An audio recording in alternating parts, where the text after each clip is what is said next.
beyond what the citizens can put together so that they can afford houses.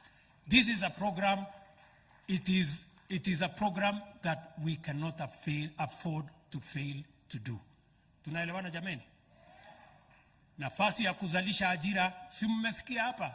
Imetangazwa hapa kutakuwa na ajira ya watu 5,000.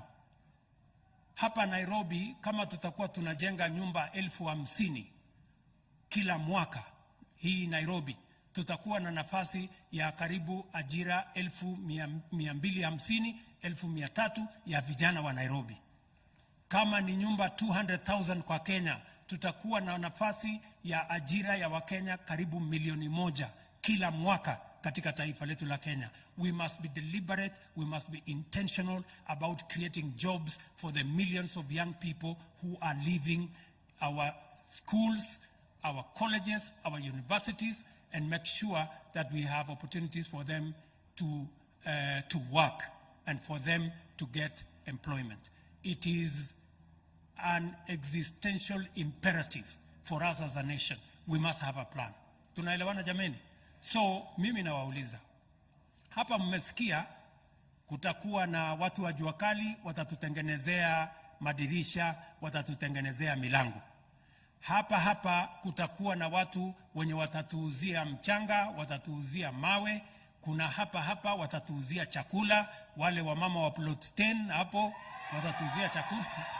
Hapa tuko na warembo wataanza kufanya marketing ya hizi manyumba hapa.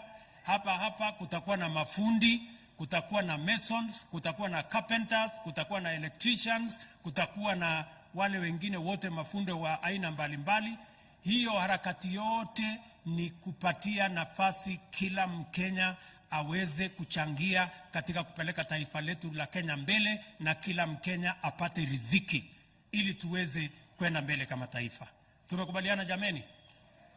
Munasema tunaenda hii barabara pamoja ama munataka watu watuchukue lukumba? Tunaenda pamoja? Tunaenda pamoja? So mimi nataka tuelewane vizuri.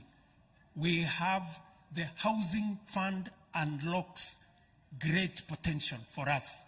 It is the avenue for ordinary people to have access to a mortgage and to have access to a house